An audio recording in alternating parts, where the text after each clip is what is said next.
So today we will talk about the ADA and how it applies to colleges, universities, and any program after high school. Yes, there are many ways that the ADA applies. Colleges, universities, and programs can be run by private companies.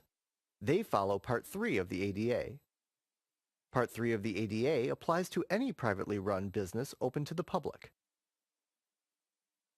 So for any student who goes to a privately run college, the college must follow Part 3 of the ADA.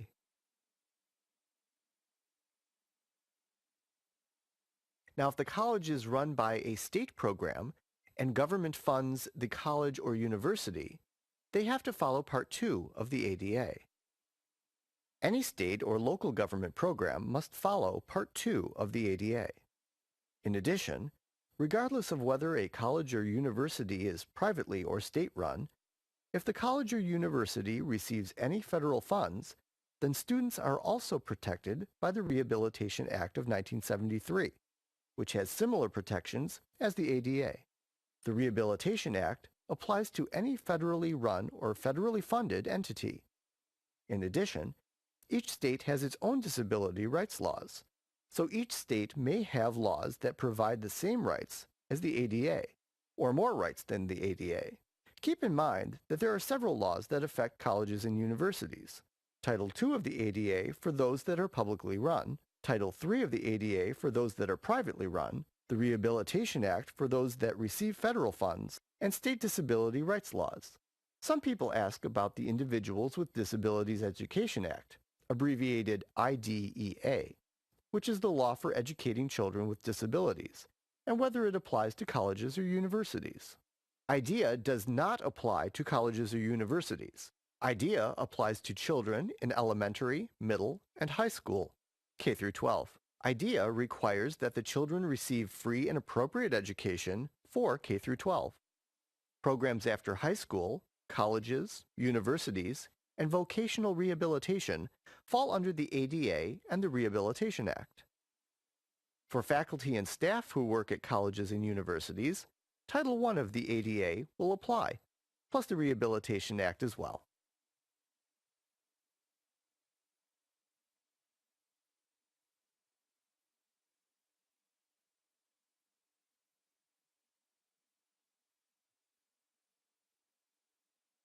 Does the ADA protect all deaf and hard of hearing students who go to colleges or universities?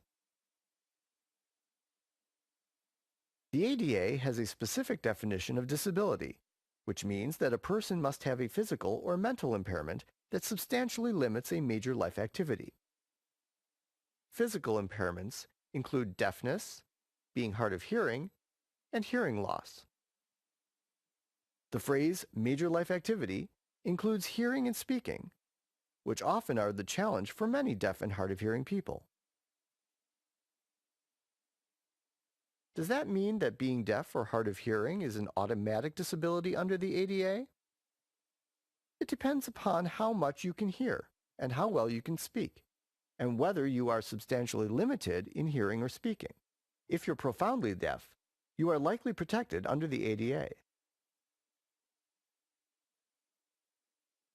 If you're hard of hearing and can function as a hearing person, it means that you may not be considered to have a disability. However, if you are hard of hearing and tend to miss information when relying on your hearing, you might be considered disabled under the ADA.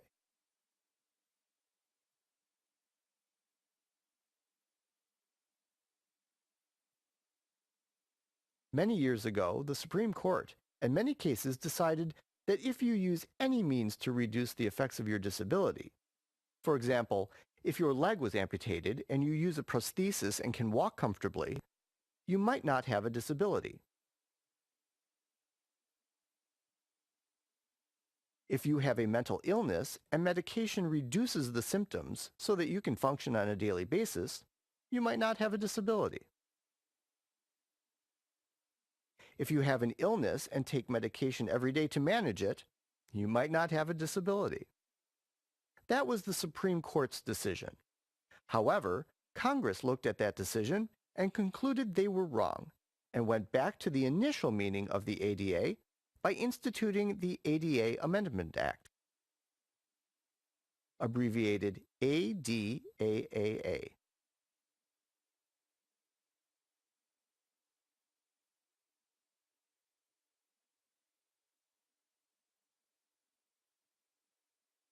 The ADAA brought the definition of disability back to its original intent so that anyone who uses equipment, technology, or medication to ameliorate their disability is nevertheless considered disabled under the ADA. Prior to the ADAA, deaf or hard of hearing persons using hearing aids or cochlear implants might not qualify as persons with disabilities. Now, with the ADAA, deaf or hard of hearing persons using hearing aids or cochlear implants are likely to be considered to have a disability because they are unable to hear well without the device. Now, many deaf and hard of hearing people do not consider themselves disabled. They are very independent, and the only thing they can't do is hear. For the ADA, it is required to have a disability in order to receive protection. If you want the protection of the ADA for employment purposes or while attending college or university, you must have a legal disability. For purposes of the ADA, the legal disability of deaf and hard of hearing individuals is a substantial limitation on the ability to hear or speak. With that legal disability, deaf and hard of hearing people are protected under the ADA.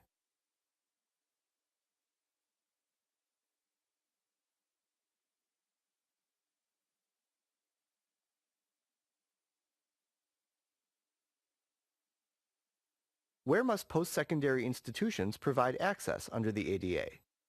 Access is not limited to classrooms only. Colleges, universities, and programs beyond high school must provide access to all programs and services on and off campus. This applies to all students, faculty, and staff. The general rule is that all physical facilities on campus must be physically accessible. One example would be the provision of ramps for people in wheelchairs. All buildings on campuses must have these ramps for access, as well as elevators to reach second or third or higher level floors. Deaf and hard of hearing people must have visual access to warnings. If a building was built before 1992 and has not been modified since then, it is generally exempt from these requirements. However, if colleges or universities hold classes in them, they must conform to the ADA's rules. This is true for any building. Any building built after 1992 with any number of floors must be physically accessible, period. Plus, if a college, university, or post-high school program has classes, tours, or events off campus, and deaf or hard of hearing individuals are required to attend, those events must be accessible. For example, if a university requires one to attend a tour of a museum for a class, and the museum refuses to provide an interpreter, both the university and the museum are responsible for providing communication access for deaf or hard of hearing students. That's just one example. If any event is hosted on campus where the public attends, even if it's not the university's, the college is responsible to make sure access is available to all. If a university hosts an event off campus, like a party at a restaurant or in a public park, they are responsible for providing communication access for deaf and hard of hearing participants. In total, any program or service must be accessible. On campus or off campus, in a building or not. If the university requires or offers programs for educational or entertainment purposes or as part of a college program, then they must provide access, including communication access, for deaf and hard of hearing people. Also, if a university has a partnership with another country's educational institution, they must make sure that the other program provides access to students with disabilities.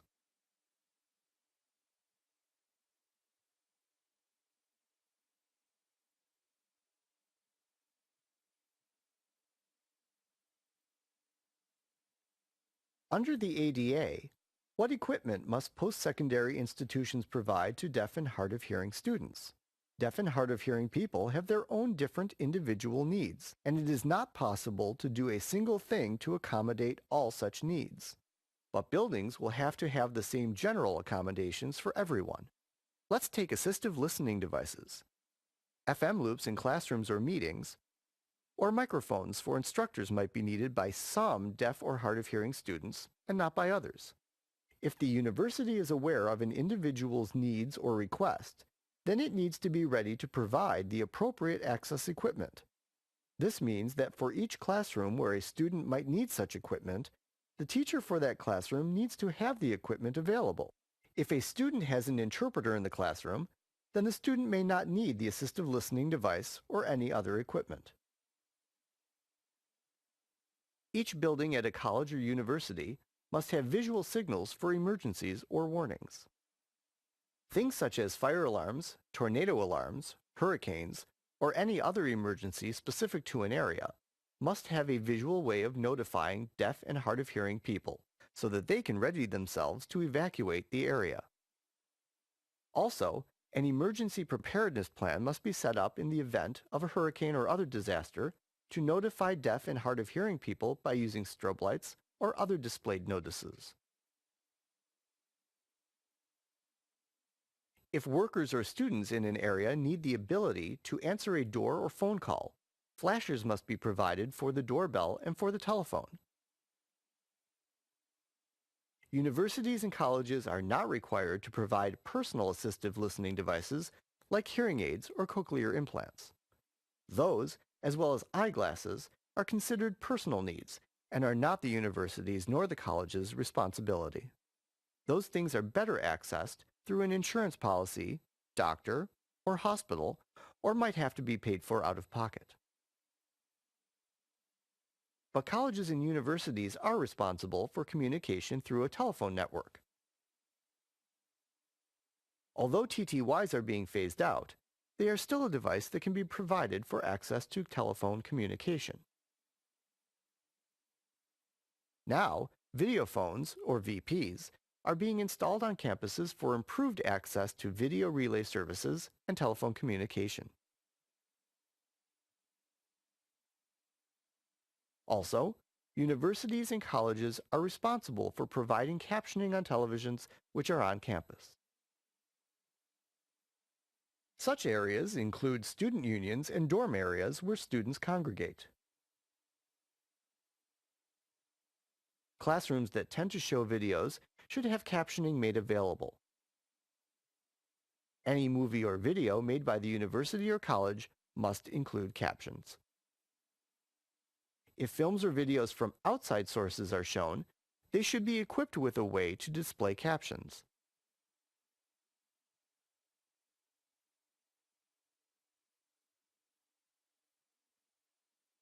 If films are shown regularly, they should be captioned, or have communication access provided in some other way, such as bringing in an interpreter. These are some of the many different ways that equipment can be provided to make sure deaf and hard of hearing people have access to universities and colleges' classrooms and events.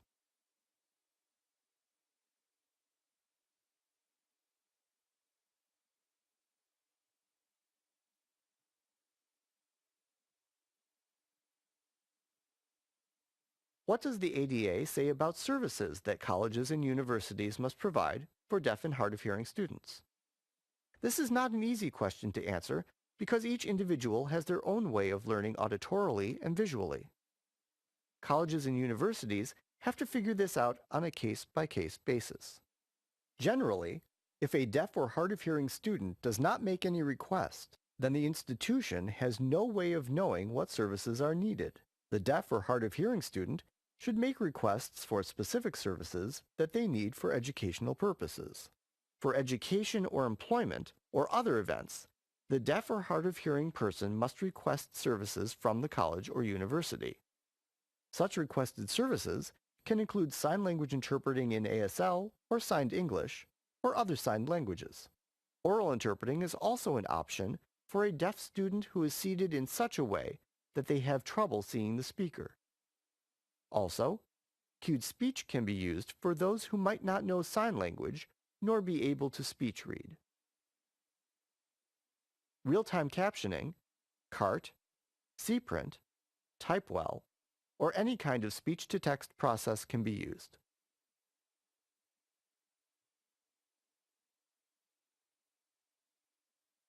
Deaf students with some residual hearing can benefit from an assistive listening device which can connect them through their hearing aid to a teacher's microphone or headset.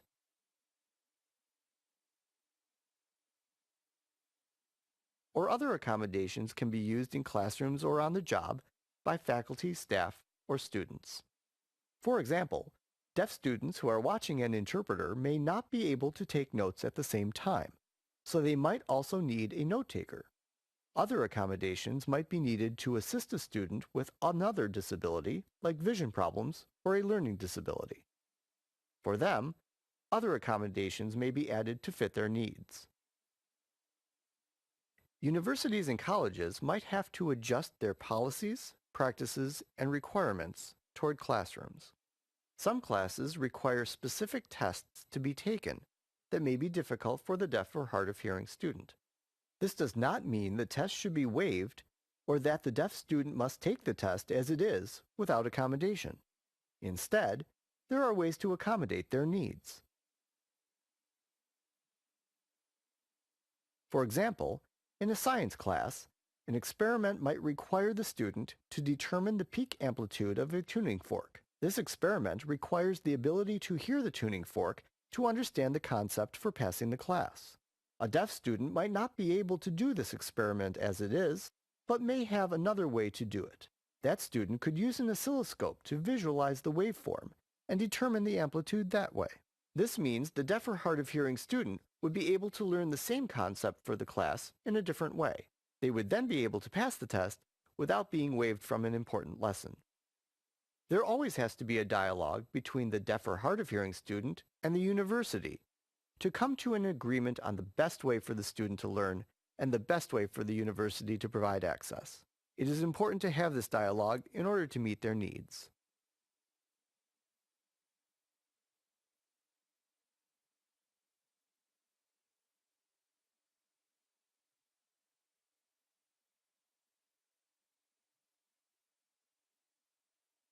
How can deaf and hard of hearing students effectively get services from colleges or universities? First, the deaf or hard of hearing student must figure out what services they need for effective communication, whether it be an interpreter, real-time captioning, or assistive listening devices. Then they have to explain their need to the college or university, including the reasons for such need.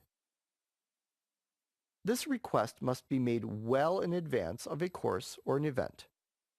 That way, the college or university has plenty of time to gather the necessary resources. Just because you request a specific accommodation, that does not mean that the university or college has to provide that service. They must provide effective communication.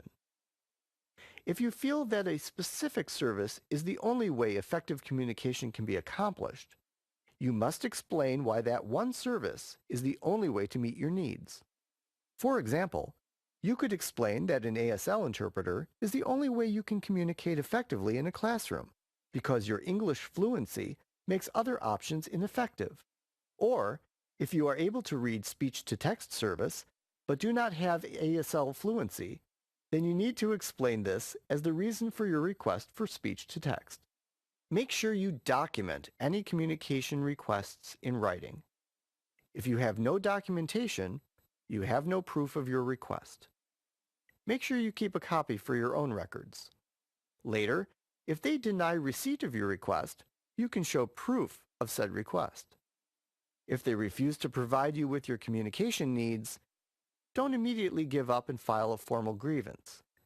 It is important to negotiate first.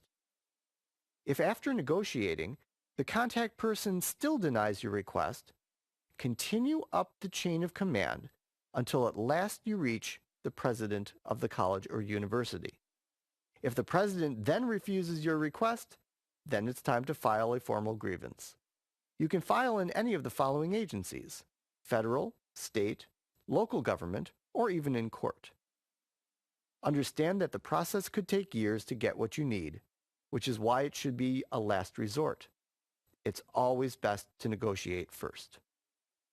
Now that you know what you have to do, it's imperative to remember these 3 points.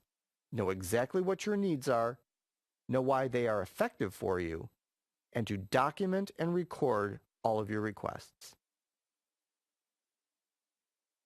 Thank you for watching this educational program about your rights under the Americans with Disabilities Act for deaf and hard of hearing people who attend colleges and universities. If you need more information, please contact PEPNET at their website, www.pepnet.org.